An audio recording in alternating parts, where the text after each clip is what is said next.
Please, you may all be seated. Thank you.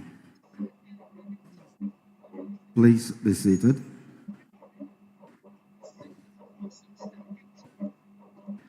Sit down, sit down. Thank you. I want to share a testimony with you that I simply call the name Jesus Christ. In 1968, I was a young man living with my parents in Zaria. I was raised up under the American influence in the North American Baptist School. And my father was a senior military officer. And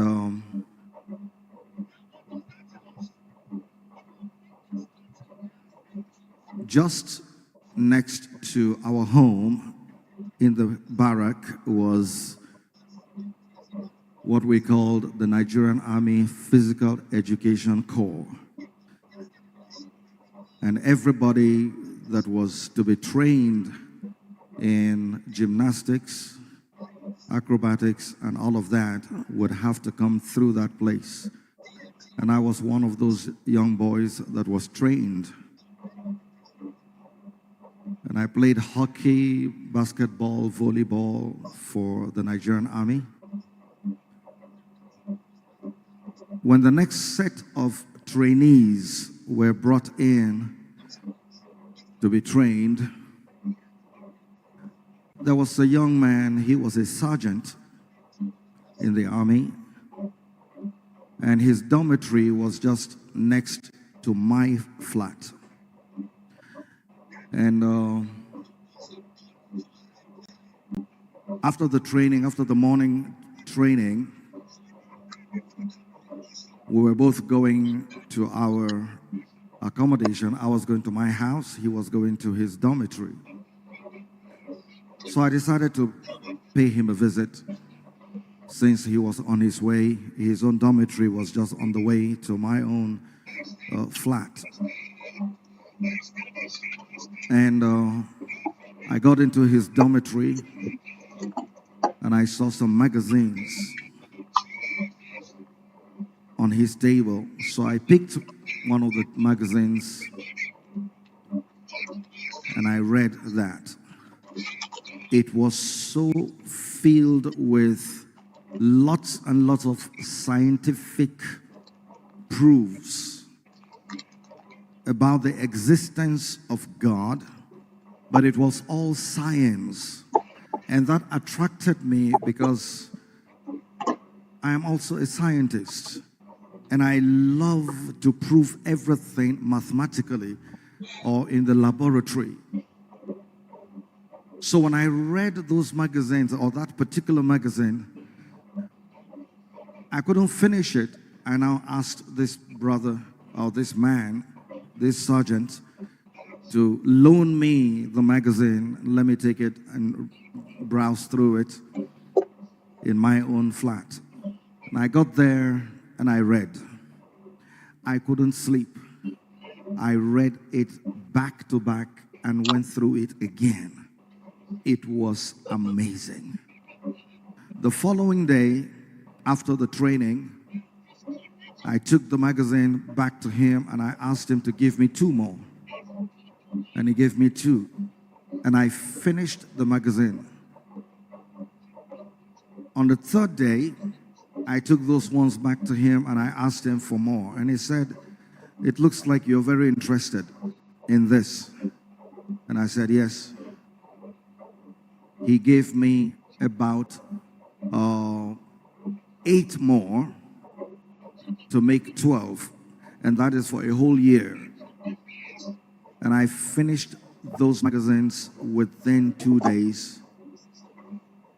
I kind of found a hunger for that, kind of knowledge.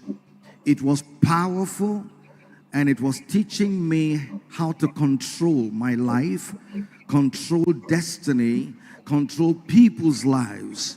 It was teaching me how that by certain mathematical combinations, you could actually activate certain things in people's lives, especially your own life. And that attracted me so much. But I did not know that I was walking my way into danger.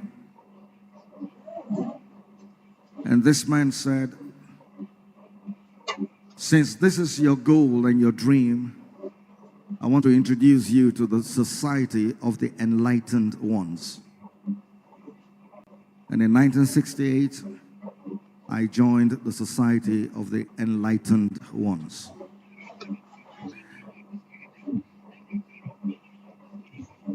Part of the attraction was that this man said to me, he asked me, what is your birthday? He said he doesn't want to know the year, just the date and the month. And I told him, and he picked up a book. It was looking like the regular family Bible that we had in our home. But this book was called the Mysteries Book of Life. And so he opened to my date of birth and handed the book to me. And I was reading. I read my whole history, how I was conceived, everything that happened in my past, which my mother told me, some of them so deep secrets. But I read everything in that book. It was as if the book was coming alive. It was actually flipping the pages by itself. Once I got to the end of the page, it will flip by itself. It was scrolling by itself.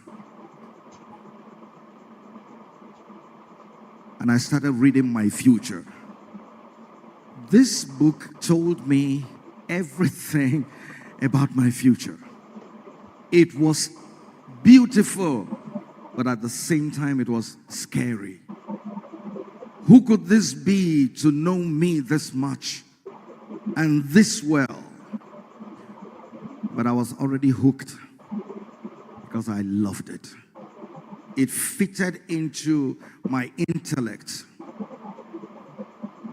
And I did not realize that I was already conscripted into membership. It was so subtle. There was no signing of anything. But I didn't realize that some of the dreams I started having, learning how to fly, learning how to control the air around me, that I could actually kick the air and I would lift about 2 feet in the air. And I will kick again and I go higher. And I kick again and I go higher. It got to the point that the speed of my gliding, to glide from place to place, I was moving at such high speed, very, very high speed. One day, I lay down on my bed and I simply received a summons. Get up, you are needed for a meeting. And as I got up, my body was down, but my soul had projected. And I glided from the earth to the moon where the meeting took place or was to take place. Took me about 7 minutes. That's to tell you how interesting the spirit life is. It took me just about 7 minutes to glide from the earth to the moon. When I got to the moon, seated there, I know the crux. I know how the surface of the moon is, how it feels. The moment I got there, the meeting was like a dining table setting. So there was a head table. There was another person seated next to my left, and I was here. Then another person to my right. Then two people opposite me. So the guy that was seated directly opposite me said this: "In this place, we don't call his name. In this place, we don't call his name." And I was curious. "Who are you talking about?" And he said, "We don't call his name." So I said, "If you don't tell me, what if I end up calling his name?" He said, "We don't call his name." So he now said, "We sometimes refer to him as the greatest Grand Master." And I knew the title Grand Master, but I did not know that there was another one called the greatest Grand Master. So the person that was to my left at the head table, I recognized him. Nobody needed to tell me. You see, communication in the spirit is not done with the opening of the mouth. It is by the thought. The moment you think, the other person at the same frequency can actually know exactly what you're saying. So I looked to the head table and I said to that person whom I recognized to be Lucifer, and I said to him, "I thought you were the greatest." Because at that point I was already convinced from all the things I read in the magazine that he was the greatest. So is there another person being called the greatest Grandmaster? He looked at me directly without one single word, said to me, "We know who the greatest is."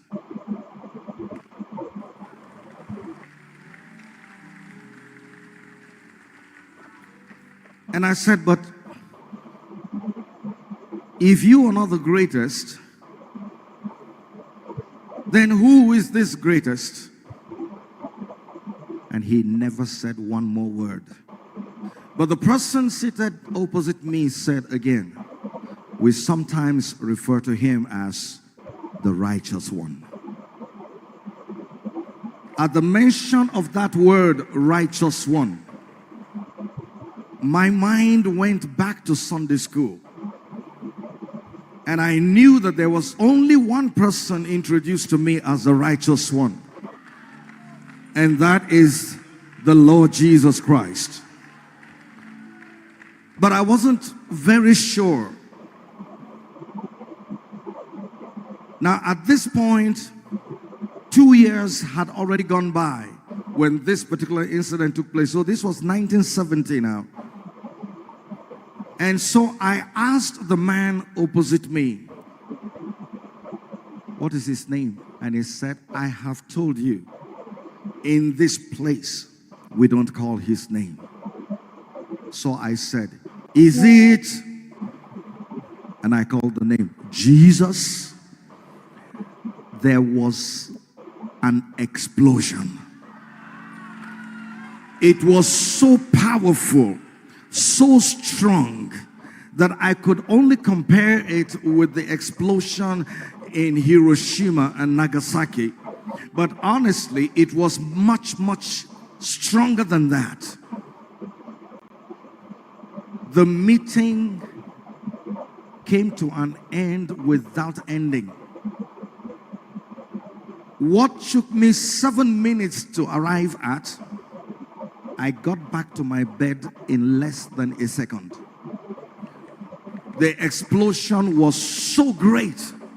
When I got back to my bed, I started panting for breath and was asking myself, so what just happened? What just happened? In that shock, while thinking about what happened, suddenly there was another summons.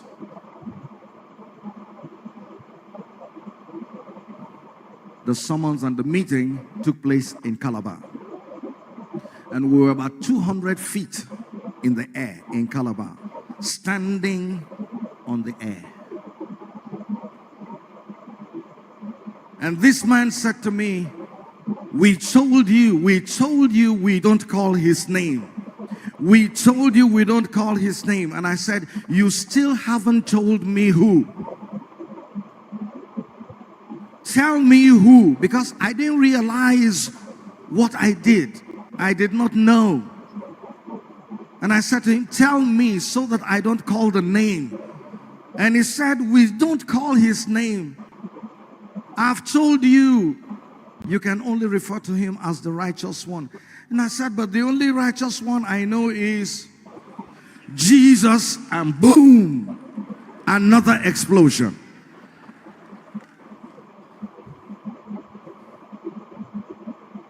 The next meeting, the next summons, which was just few minutes after that, was directly above my house. Just about 100 feet above my house. That was where the meeting took place. And they said to me, in fact, it was Lucy Defar that now said to me, I have discovered that you have a new light, and we will not allow you to live.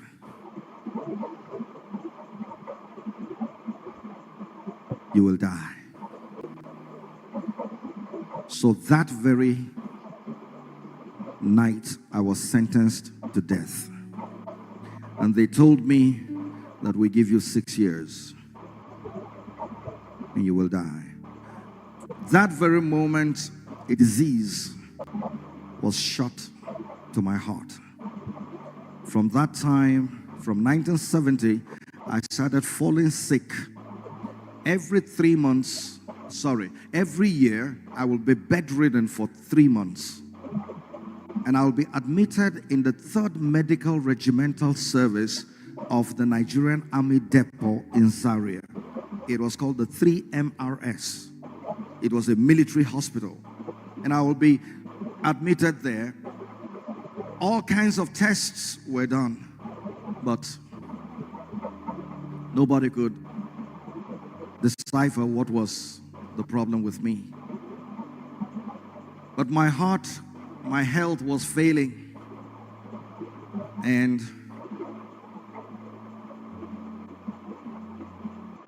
until the 6th year, this was 1976.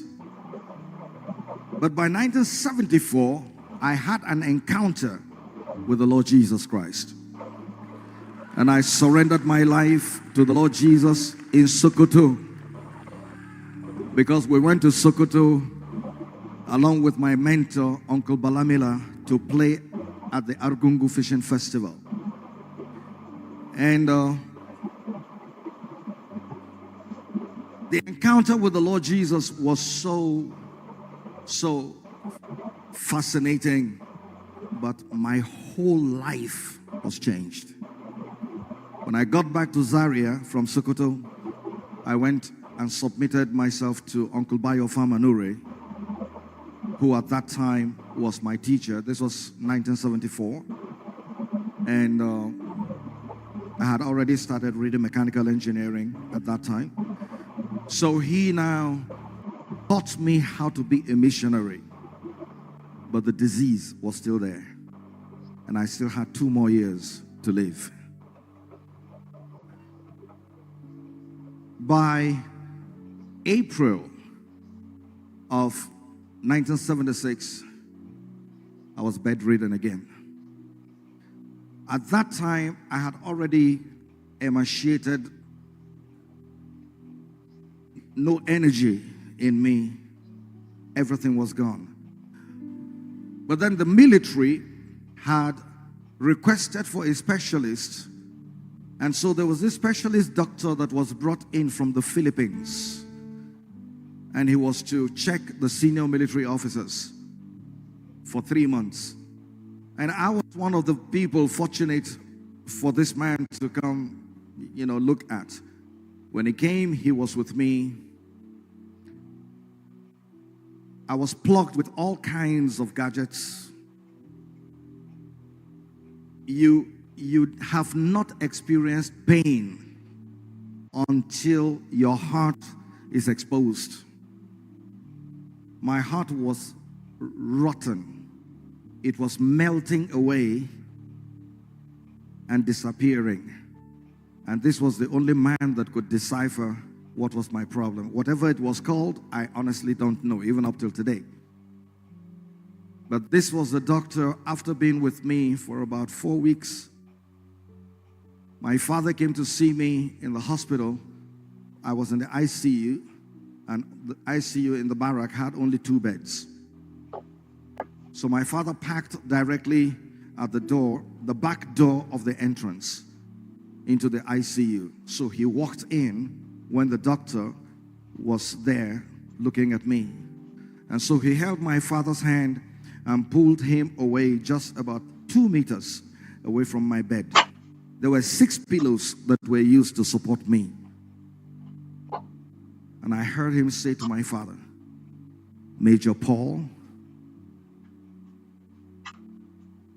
I don't think your son is going to make it through the next 2 weeks. He's going to die." And he said, "It's better to take him back home, let him go and die at home, than for him to die in the hospital."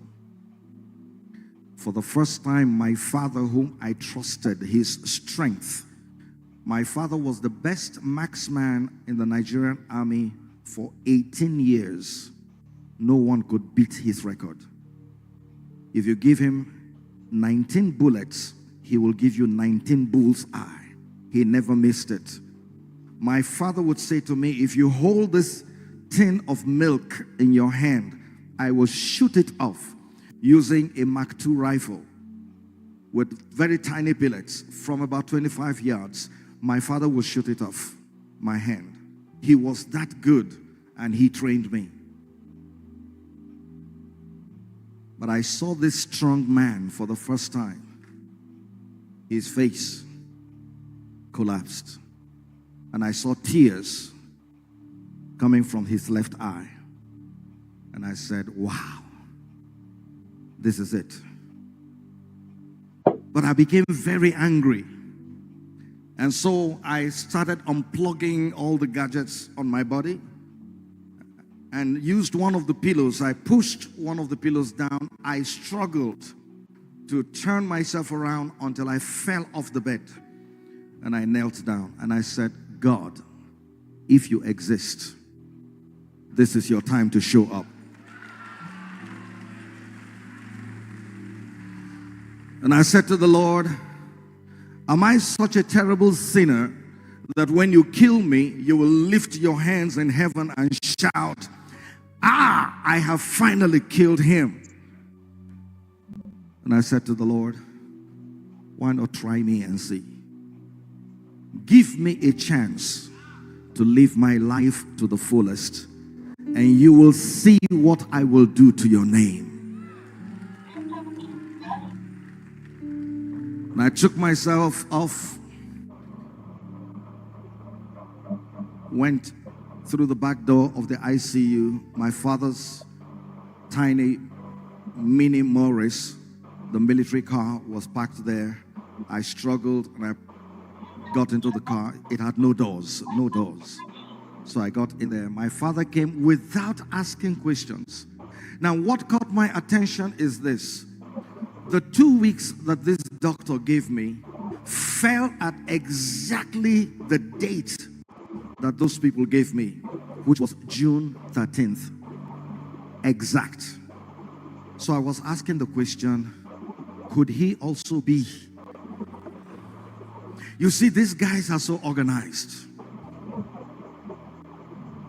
So the first week that I got home, my bed was removed from my flat and brought to my father's living room.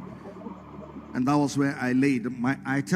I'll tell my mom, I'm tired of lying down. There was sores everywhere. Discomfort was too much. Pain, just the twitching of my finger was pain in my brain. The first week came and went by. The second week came, and honestly, I heard my uncle and my father discussing my coffin, planning my funeral with me alive. The second week came and passed. The third week came and passed. The fourth week came and passed. Ladies and gentlemen, this is exactly 48 years.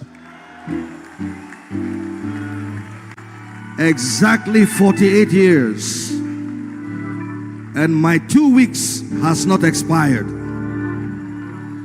But let me tell you people, nobody has the right to tell you what God has not said about your life. Who are you? Because you think you have some powers and you will want to peg a person's life?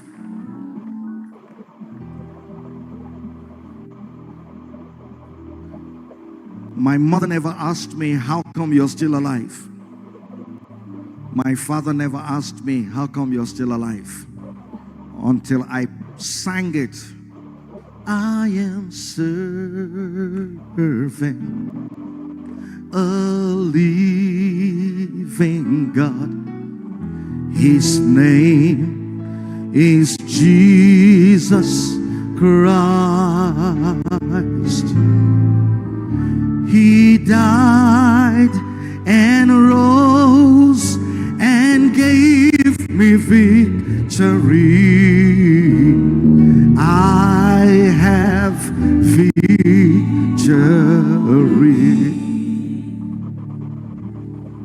There was a time in my life, I'm talking about 1976. I had been sick for 6 years, and the doctor told my father, your son has got 2 more weeks to live. But I said, Jesus, you died. Yes, you died.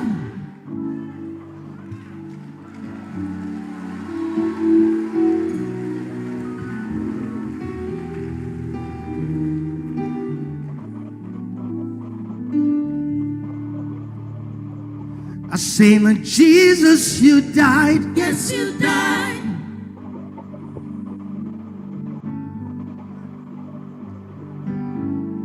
Jesus, you died. Yes, you died.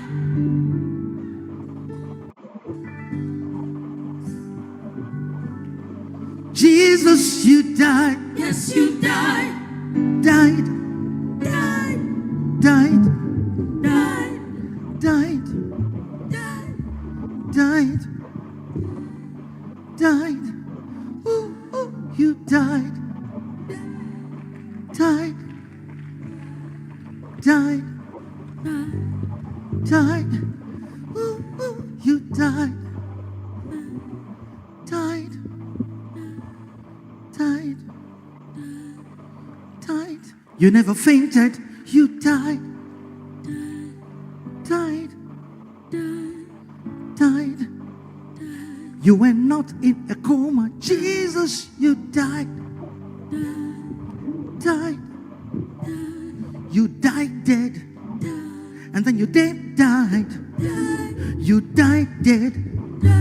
And then you dead died. And then you died dead and dead and died, died and dead, dead and died, died and dead, dead and died, died and dead, dead and died.